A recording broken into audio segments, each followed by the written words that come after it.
at isapilitan na paandarin pa rin yung impeachment case laban kay Sara na nasa Senate ngayon. Hindi maganda iyon kasi konti na lang ay sinisira mo na yung maayos na pamamalakad ng hustisya sa ating bansa. Kapag A legislator is encouraging people not to believe in that Supreme Court. Dito ka nakakapagtaka. Pasinag yung parte na pinagsama-sama, in-splice Ayan ni na. Senator Ping, Ayan na. palitawin niya, para lang imali niya, dayain niya, iligaw niya, linlangin niya ang mamamayang Pilipino. Yes. Magandang hapon muli and happy Valentine's Day sa mga nagmamahalan, sa mga mag-irog, ha? Happy Valentine's po sa inyo lahat. Alright. Checkmate, ha? Na-checkmate na ni Senador Marcoleta itong si Piocar. Sasampahan ng kaso. Buti nga.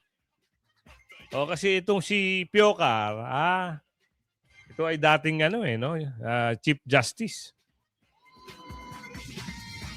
Kapalapad ba ng paper? Baka nga may balak sigurong maging isang politician ng mama. Kasi ang ingay-ingay nito eh. Ano problema nyo kay Senador Marcoleta? Bakit kayo nakikisawsaw sa usapin ng ano ba yun? West Philippine Sea o yung group of island. Dapat kang parusahan ng pagkakulong o multa. Yan ang sabi ni Atty. Respicio. Kanino? Sino ang kanyang sasabihan? Malalaman nyo maya-maya sa ating video. At si Tuta Sen, kinasuhan kaugnay ng Supreme Court decision sa impeachment ni Bibi Sara. Buti nga. Marunong-marunungan kasi. Yan ang hirap sa inyo eh. Naggagaling-galingan kayo. Kamara, may sapat na pang panahon para aksyonan ang impeachment complaint versus BP Sara. Tigil-tigilan nyo kami. Dahil yung dapat kakasuhan nyo, hindi pa nakakasuhan. Pagkos ay nangyari na baliwala yung impeachment complaint, na basura. In just 3 days, in just 1 week, na basura ang impeachment. Diyos ko, Lord. Diba? Ayan yung KIG, Kalayaan Island Group. At parang dapat Kalayaan Group of Island. Pero dito, Kalayaan Group, inihiniwalay mula 2012. Ayan ang pahayag ni Senador Marcoleta. At naglabas ng splice video patungkol sa Kalayaan Group.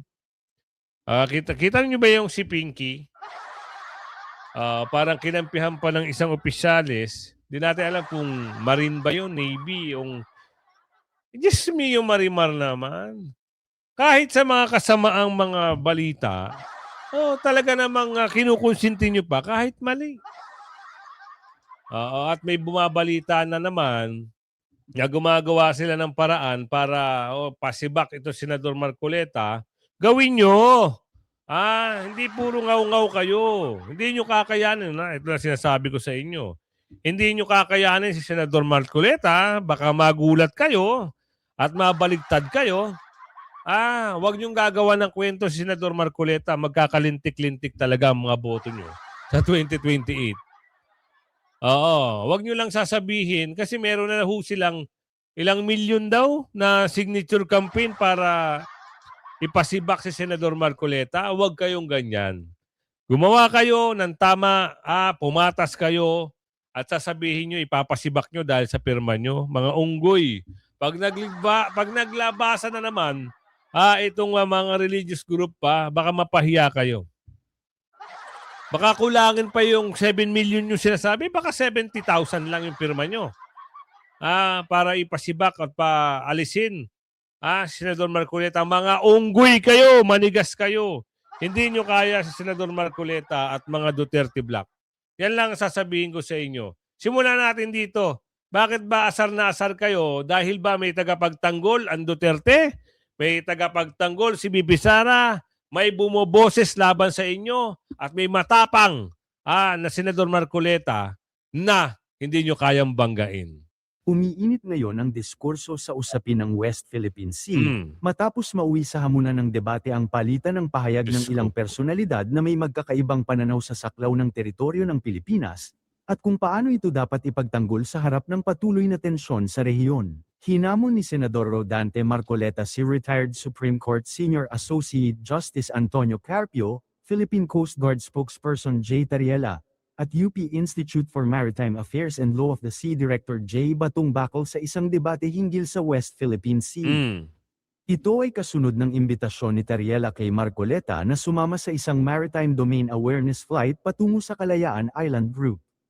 Lumutang ang hamon sa gitna ng kontrobersya sa umano'y naging pahayag ni Marcoleta na maaaring isuko ng Pilipinas ang Kalayaan Island Group. Walang sinasabing ganun si Senador Marcoleta. Ang sinasabi niya lang, nakatala na ba? May record ba? At matagal ng usapan, ang sabi dito, 2012, inihiwalay simula 2012. Eh ano na petsa ngayon? 2026. Ilang years? 14 years. Kalayaan Island Group, inihiwalay simula 2012 pa. Tapos ngayon kayo magdahamon ng debate. Mag-research muna kayo. Alamin nyo muna kung ano na kalagayan ng Kalayaan Group. At yung usapin, kung nakatala ba, nakarehistro ba yung West Philippine Sea, Diyos ko po, kahit sa mapa maghanap ka, walang West Philippine Sea. Tuloy. Dahil ang ilang bahagi nito ay nasa labas ng exclusive economic zone ng bansa. Na ngayon ay lumabas na hinati-hati pala ni Ping Lacson ang video para palabasin ang naratibong isinusuko ni Marcoleta ang Pag-asa Island. Kita nyo? Pati kayo marunong na rin mag-splice na. Diyos ko po. Ano ba kailangan yung patunayan? Ang taong bayan naniniwala sa taong magaling, marunong, matapang at may dignidad. Ang taong bayan hindi naniniwala sa takot, tagasunod at utusan ng mga amo. Ito na lang sasabihin sa inyo ng taong bayan, bakit hindi nyo kayang imbestigahan yung amo nyo patungkol sa mali-malitang pera? Bakit hindi nyo mapatawag sa kamera at kausapin at imbestigahan si Balulong kahit meron na nagsasalita na dating appropriate chair at yung mga dating bataan ni Saldico na sila ang nagdadala ng pera doon sa nabanggit na bahay, sa nabanggit na palasyo. Agoy. Bakit di nyo kaya yun? Anong kailangan yung itimbang sa taong bayan? Magaling kayo? Dahil kinuha nyo ang pagka-chairman ng Blue Ribbon, pero hindi nyo magawa ang investigasyon na dapat doon kayo nakatutok sa flood control issue. Paalis na ng paalis ang sitwasyon, ang usapin ng flood control. Napupunta na. Parang mula baybayin, tinangay na ng hangin, papunta doon sa West Philippine Sea. Doon na ang kwento. Ngayon magkakaroon. Kahamunin nyo ng debate o hinamon kayo ng debate. Para saan pa? Hindi nyo nga kaya ipagtanggol ang taong bayan. Diba? Doon sa flood control issue.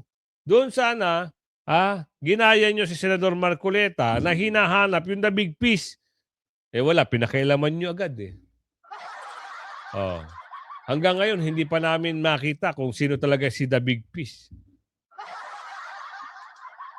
Tama sa tama. Kayo ba nanonood sa akin, nasa si the big piece? Walang lumulutang na the big piece. Paano? Hindi nila mapaimbestigahan. Walang ganun. Diba? Natawanan lang kayo. Diba si the big piece, hanggang ngayon, nagtatago sa pangalang Balulong. Bakit hindi lumalabas sa kamera? Bakit hindi lumalabas sa Blue Ribbon? Kasi, binayaran na ng AIX, binayaran na ng Tupad, binayaran na ko ng unang kung ano-ano. Pero si the big piece, inanod na papuntang West Philippine Sea. Dapat kang parusahan ng pagkakakulong o multa. Yan ang pahayag ni Atty. Respicio. Atty. Respicio, bigyan mo nga kami ng isang update. Yung laban nyo Oo, tuloy. undermine mo na ang confidence ng publiko doon sa institution ng Supreme Court.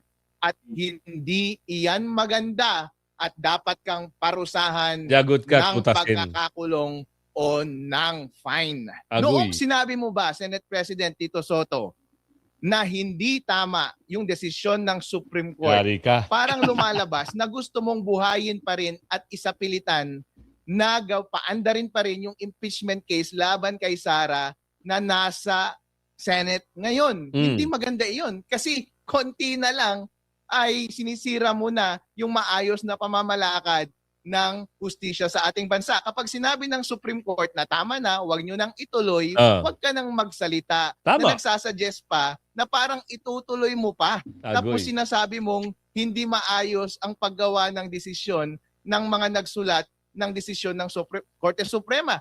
Dahil tapos na nga yung issue, tandaan natin, ang final arbiter, sabi nga nila, ang huling Yan. naguhusga sa mga ganyang issue ay ang Supreme Court.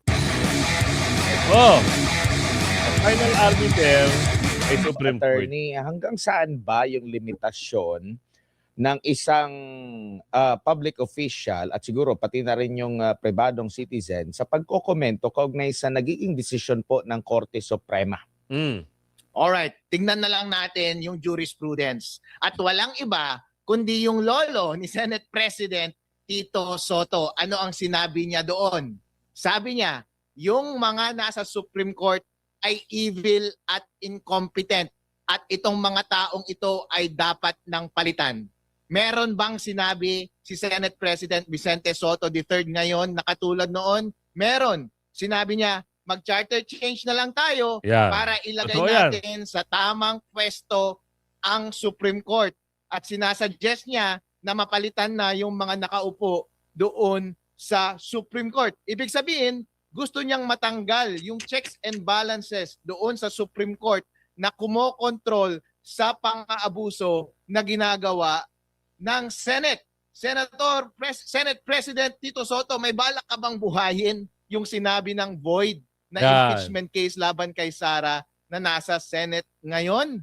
Pero basic po yan. Karapatan po ng bawat mamamayan, kasama na ang mga senador at mga public servant na magsalita at magbigay ng fair comment sa kahit na anong bagay na pinag-uusapang pampubliko. Kaso nga lang, kapag ini-intimidate mo na yung Supreme Court, kapag binubuli mo na yung Supreme Court, sinasabi mo na dapat nang palitan yung mga tao dyan dahil incompetent sila at evil, at sinasuggest mo na dapat matanggal yung fundamental function nila sa Constitution na bantayan ang inyong pang-aabuso. Ibig sabihin, ina-undermine mo na ang confidence ng publiko doon sa institution ng Supreme Court. At hindi iyan maganda at dapat kang parusahan ng pagkakakulong o ng fine. Opo, attorney, sa pagkakaalam nyo po, maliban po dito sa lolo ng Senate President, parami na po ang napatawan ng indirect contempt dahil sa ganito, yung pagbibigay ng komento, hindi pagsasang-ayon sa naging desisyon ng Korte Suprema. Yan. Tama. Parang ano yan isipin ninyo, halimbawa, kapag sinabi ninyo na wag mong sundin yung utos ng korte, yun.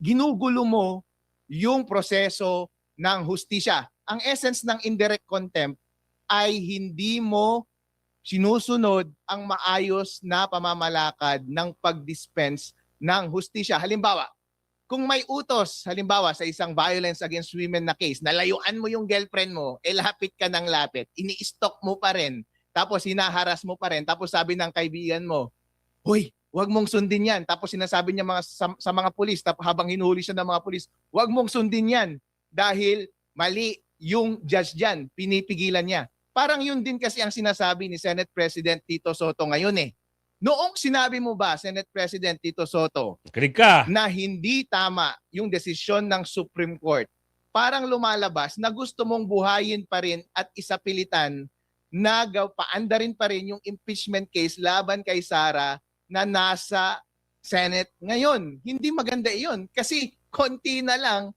ay sinisira mo na yung maayos na pamamalakad ng hustisya sa ating bansa. Kapag sinabi ng Supreme Court na tama na, huwag nyo nang ituloy, huwag ka nang magsalita. Huwag ka nang magsalita.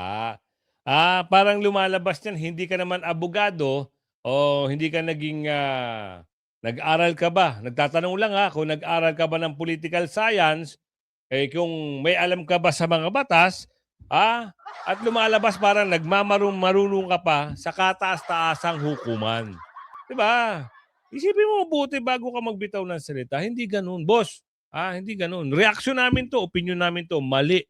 Kaya tama sinasabi ni Atty. Respicio na, wag mo nang dagdagan pa ang problema. Kaya sabi niya, dapat kang parusahan at dapat kang makulong. Yun ang sabi sa video.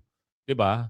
Kung yun ay makatotohanan at mapatunayan na talagang may paglabag, indirect contempt, naku po, mayroong pagkakakulong yan. Ngayon, sasagot ito si Tutasen. Ano kanyang kasagutan? Hinihintay pa ni Senate President Vicente Soto III ang kopya ng indirect contempt case na inihain laban sa kanya kahapon ng isang grupo ng mga abogado sa Korte Suprema. Kaugnay ito ng kritisismo o pahayag ni Soto laban sa desisyon ng Korte sa impeachment case ni Vice President Sara Duterte. Gayunman iginiit ni Soto na hindi siya nag-iisa sa kanyang posisyon. Anya, maging si dating Supreme Court Associate Justice Adolfo Ascuna at iba pang mga dalubhasa sa batas ay may kaparehong pananaw. Gayon din ang iba pa na naniniwalang mayroong factual errors at ang panganib ng judicial legislation sa naging resolusyon ng Korte Suprema. Binigyang diin ito na hindi siya nag-iisa. Sa petisyon laban kay Soto, sinabi ng mga petitioner na pinapasama ng Senate President ang kredibilidad ng hukuman sa mata ng publiko. Tama. Parang inamend na ang konstitusyon, hindi naintindihan ng ponente na si Senior Associate Justice Leonen, walang alam sa rules. Para sa amin po, hindi na po ito tama, lalong-lalo na sa isang tao na siya po ang pinuno ng upper chamber ng ating Kongreso. Tama. For first maligning the Supreme Court Yun. and creating an atmosphere by which he's supposed to be an example of Tama. being a legislator. He is encouraging people not to believe in that Supreme Court. Ayan. Yun ang nakikitang grounds. Dahil sabi niyo sa video, pinalalabas nito ni Tuta na ini-encourage na para hindi maniwala. Mali. Diba? Kung ano desisyon ng Supreme Court, di mag-appeal ka na lang sa Court of Appeal. Pwede ba yun? Tatanong lang Pero Supreme Court na ata Wala na ata yun Pag ganun ba? I-correct nyo na lang po ako Oo. Kung halimbawa, nagdesisyon na ba si Supreme Court, kasi katas-taasan na yun Diba? Wala nang appeal. Ibig sabihin, binasura na ng Korte Suprema itong impeachment ni BP Sara nung nakaraan. Tapos, hindi ka sumasang-ayon, bahala ka sa buhay mo. Ngayon, ito. Harap ka ngayon talaga sa indirect. Indirect o direct? Direct na. Direct contempt. Alam mo naman yan, pag napatunayan yan, siyempre, kinuwestiyon mo yung Supreme Court. Alam nga naman, kampihan ka pa na Supreme Court. Diba? Bad trip Supreme Court. Kasi, oy, hindi naniniwala to. Ano tayo dito? Naglalaro lang? Siyempre, ganun niyang isipin ng Supreme Court. Yun lang ang nakikita nating mga pwede mangyari. Sa tingin mo, kakampihan ka ng Supreme Court. Binira mo na sila. Mali ang desisyon nila, ganon? Sino tama? Ikaw? Hindi pwede. Hindi ka naman abogado para, ikaw ang paniwalaan. Diba? Sige, mali pa tayo. Sa Kamara naman, may sapat pang panahon para aksyonan ang impeachment complaint versus BP Sara. Saan naman kayo kumukuha ng lakas na loob para ipagpatuloy pa yung impeachment ni BP Sara? Kasi 3 na naman ang pumasok. Nung nakaraan, 4, di ba, yung complaint. Pero nabasura. Yun nga yung napag-uusapan patungkol kay Tutasen na kini-question niya yung Supreme Court. Ngayon, ito meron 3.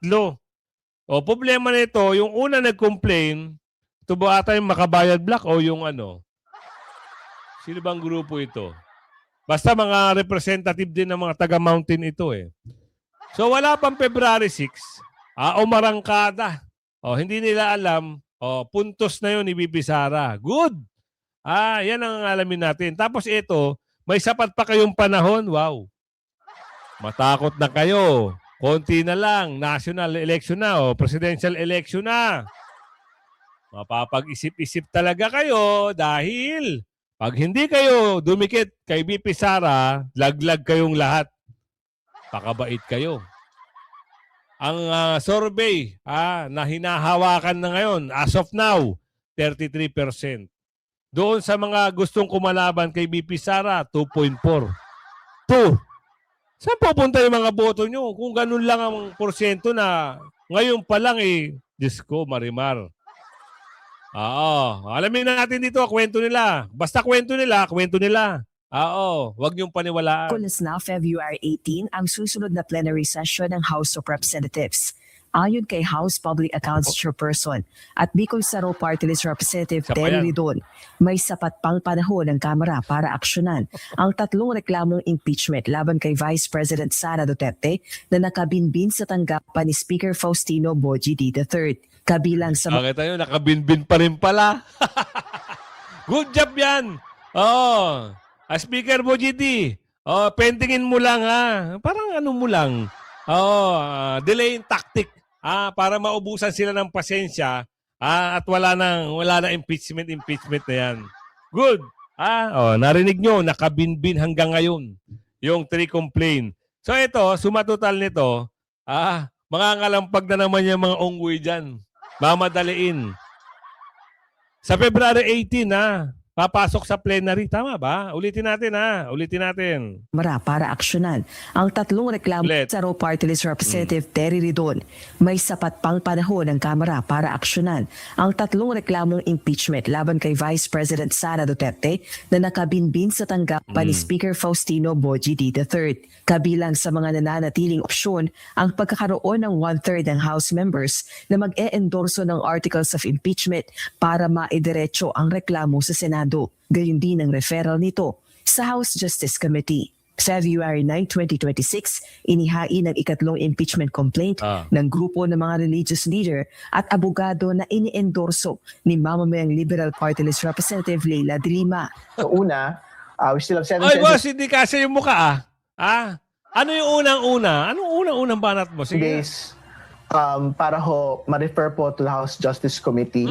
Ito pong 3 impeachment complaints po na ito. And we still have 7 session days left para po magkaroon ng express route to the Senate. Kung meron pong 1/3 majority of all House members na pipirma po sa isang draft articles of impeachment. Sino naman kaya? Makakakuha kaya ng 1/3? Diyos ko po. Ito na ang katanungan. Isang big question mark. Kung sino-sino naman yung pipirma ng 1/3 kasi merong balita na natatakot na sila. Kasi 'di ba yung unang impeachment na minadali nila bago mag-recess kasi mag-aano na yun, magpapasko, magbabagong taon na ata yun. Minadali nila yung ilang kongresista yung pumirma. So yung iba kilala kung sino yun. Ngayon markado na. Hindi naman nanalo yun sa susunod na eleksyon. Ngayon, etong mga ito, yung iba, parang balibalita natin, parang gusto na atang lumipat ng bulaklak. Kasi yung bulaklak nila ay bulok na. Para yung mga bubuyog, ihalintulad mo na lang yan sa mga taga-kamara o mga congressman, yung bubuyog na yan, yung dating sinisingot nila, natutuyot na, lilipat. Parang nakakarinig tayo na merong mga congressman na handa na atang talikuran kung ano ang dapat talikuran. Kasi wala na silang magagawa Bakit? Kung halimbawa, explain natin. Eleksyon, presidential election, malakas si VP Sara at yung bulok na Pangulo, wala na, tapos na termino Sino ba ang kanilang kandidato? Wala naman silang matinik at magaling na kandidato, puro mga bulok. Si Virus, tatakbo, 2.4%. Saan kukuha ng boto yun? Sino pa? Si Ate Lenny, hindi pa sigurado. Si Ate Lenny, nagdadalawang isip. Diba? Kita nyo naman, ang ratings, ang layo ng linyada. Sa tingin nyo. Eto nga si Trilling hanggang ngayon, nagdesisyon na, di ba? Hindi siya tatakbo kahit anong posisyon sa national. Kasi wala na talagang boboto. Sira na kasi ang pangalan Ngayon, ibalik natin. Hindi na magiging presidente itong si nakaupo o yung Pangulo. Tapos na ang termino niya. Sino ang malakas? BP Sara. Kaya yung ibang bubuyog, umaamoy-moy na ng mabangong bulaklak. Kaya yung 1/3 na yan, abangan natin kung uusad dyan. Ibigay natin dito kay Senador Marcoleta. Ito na yung pinalit sa The Big Fish. Usapin ng kalayaan. Pero dapat ang tawag dito Kalayaan Group of Island. Di ba? Ngayon, KIG. Kalayaan Island Group. Okay, pasok natin to. Patutunayan niya raw na mali yung sinabi ko na there is no such thing as West Philippine Sea. Hindi man lang niya binalikan kung paano, bakit ko sinabi yun. Hindi makailangan ng debate yun. Balikan mo lang bakit ko nasabi yun Tama. Di ba? Sabi ko nga, wala naman kayo pagkatalunan sa issue na yun. Pagkatapos sinabi niya na, sinabi ko ron ng HIG ay, kung HIG, hindi parte ng territory. Hindi ko nga sinabi yun KIG. Kayo nga ang gumawa. Hindi nyo sinabi pero ginawa ninyo, hiniwalay ninyo ang Kalayaan Island Group. Malinaw na malinaw yun Exhibit A yun. Nilagay pa nila West Philippine Sea. Pero may hangganan, wala talaga. So kayo pong mamamayan, kayo pong makababayan natin sa Kalayaan Island Group, tinuulit ko po, wala po akong sinabi na gusto ko kayong ihiwalay sa teritoryo natin. Sino naghiwalay? Sila pong naunang iniwalay. 2012 po iniwalay na po kayo Tama. Hindi lang po nila sinasabi sa inyo. Maski si Commodore Tariela, napunta ng punta riyan, hindi po niya sinasabi sa inyo. Inuutulang niya kayo. Bakit? Ayan. 2012 alam niya na ang mapa na yan Ayan po. Sino bang gumawa niyan? Ako ba? Hindi po. Tapos iimbitahin niya gusto kong pumunta sa tamang pagkakataon. Bakit hindi? Kaya lang, tingnan mo Jen. Bakit natin kinakailangan talagang bigyan ng coordinates? Palagi doon ako pumupunta Ba't kailangan natin matiyak ang hangganan ng saganang atin? Dalawang bagay Nelson. Merong involved na fiscal policy. Bakit? Ang budget natin ay sasaganang atin lang. Gumawa ka ng West Philippine Sea, hindi kasaling KIG, paano natin bibigyan ng budget yun? O baka yung pagpunta ko rin, yung gasolina natin, yung sasakyan natin, yung pagkain natin na gagawin, baka tayo ma-charge ng technical malversation. Hanggang ganan lang kasi natin, ito lang Lumas ang katotohanan matagal na palang wala yung KIG na yan. So ngayon, tama ito si Senador Marcoleta Bakit nga naman? Baka makasuhan pa siya. Ma-technical. Bakit hindi naman sinasabi nitong mga yung nagbabantay sa KIG na ito pala ay wala na noong 2012 pa o hiniwalay? Bakit kaya? Ano kaya ang meron dyan sa KIG na yan? Hindi, teka muna yun. Meron yung pang isa. So, dalawa yung pinag-uusapan natin. Fiscal policy and operational policy. Paano yung enforcement? Paano yung pagbabantay ng dagat mo? Makakarating ka ba doon? Hindi Hanggang dito lang West Philippine Sea mo Nandun na ako, yung teritoryo nandun. At it may generate 12 nautical miles from the baseline. Kaya nga sabi ko nga doon sa interview sa akin siguro yung drawing na sinabi natin kanina, West Philippine Sea 1. Pero gumawa din tayo doon, in-close din natin West Philippine Sea 2 para masama din siya. Hindi ganyan na kamukha yung drawing ko kanina ay yung isang mapa. Yung blue na yung covered na. Yan. Yan ang tama, yan ang tunay na mapa. Yan ang guhitan dapat ng West Philippine Sea. Hindi nila nilagyan. Itong mga blue na ito, Sen. Ayan yung blue doon sa may bandang kaliwa ng ating mapa. Ayan yan. Kasi nandiyan na yung mga pictures ng Spratlys. Parte ng Spratlys, ito yung Kalayaan Island Group. At saka Sen, yan naman. Yung mga guhit-guhit na yan, kita nyo, South China Sea, wala namang West Philippines sa mapa.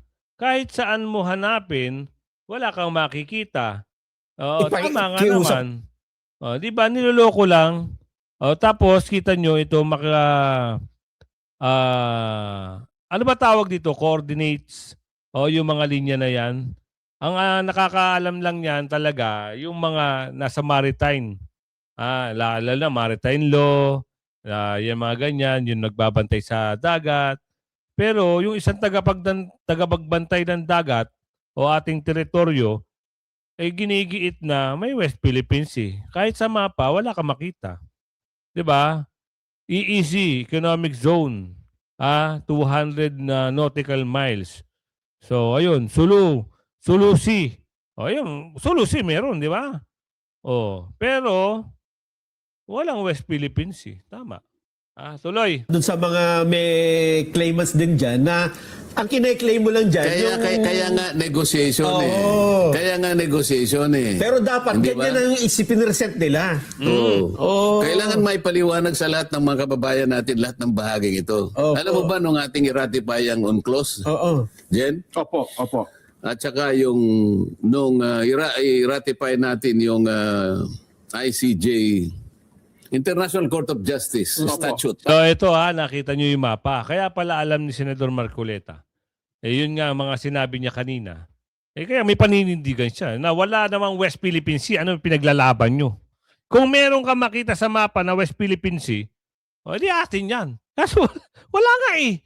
Bakit gumawa ng splice video? Ito si Pinky. Para saan? Anong gagawin niya sa video na yan at pinalabas? At dito ka nakakapagtaka. Pasinag yung parte na pinagsama-sama, in-splice Ayan ni na. Senator Ping, Ayan na. palitawin niya, para lang imali niya, dayain niya, iligaw niya, linlangin niya ang mamamayang Pilipino. Goy. Sige po. Direct. Sige po. Papakita natin. Ang gawin natin po para madali, i-give up natin yung KIG. Nag-govern pa rin yung international law. So atin yung Kalayaan Island Group. Meron po tayong mga isla na occupied natin ngayon. Ito yung Kalayaan Island Group. Ngunit, they are way beyond our EEZ. Wala doon sa limit ng ating exclusive economic zone. Being a member of the armed forces, our seas, our rights, and our future. And we just stick to what is legally ours, what is stated in our law, sir. I'd like to congratulate you for responding very well to the questions of the Honorable Marcoleta. Nakita nyo? Nakita ninyo? Oo. Samantalang nung tinatanong ko siya, alam mo ba, Kapitan, na yung mga ibang features na ino-occupy natin ay labas sa ating exclusive economy. Hindi siya sumagot. Opo. Hindi niya kaya sabi ko, huwag kang mahihiya, be honest, Kapitan. Wala sila kako sa loob ng ating exclusive economic zone. Pero sinabi ko nga, I will not take it against you. Opo. Ngayon, ang tinanong ko uli, yung nga sinasabi ko, anong political gain, anong economic interest ang ating makukuha kung papayagan natin si Commodore Tariela na hiyain sa magitan ng mga caricatures ang mga heads of state ng ibang bansa. Sinabi niya, we will fight for... doon niya pinasok yun. So pinagsama-sama po niya, para sa ganoon, akala mo, pinag-give up ko, sumagot, ilalaban po namin yan, kinongratulate naman niya, nakita niyo kung paano niyo pinagsama-sama? Na para bagang ang dating, kinakampihan niya yung si Captain Pilar, kasi nga, yung mga sagot daw niya. Samantalang ang pinag-uusapan naman namin doon, nung i-give up mo ka ako, para hindi ka mahirapan sapagkat hindi mo maidodrawing talaga ang West Philippine Sea. Ang layo. Tama. So, gusto ko siyang tulungan sa kanyang paghihirap na sagutin na talagang hindi. Kung nga yung mga Namria, hirap na hirap siya pa kaya. Yung kapitan. Talagang hindi mo ka ako magagawa. Para magawa mo yan, para makumpleto mo yan, you give up your KIG. Doon niya kinuha yun. Okay. Iba pa lang in-splice nga. Yun ang nakita natin sa video. Kaya ngayon, sabi ko nga sa inyo, para makatulong kayo, spread out natin, BP Sara lang sa 2028, ikalat nyo yung video. Oo. Huwag kayong manunood ng mga, yung mga vlogger, yan, mga yan. Dito tayo, sa mga DDS vlogger. Tapos, kwento mo sa kamag-anak mo sa Amerika, sa Ireland, sa Europe. Oo, spread mo. Hanggang sa muli kung hindi ka pa nakasubscribe, wag mong kakalimutan. Mag-like, share, subscribe. Hit mo yung bell. Bye-bye!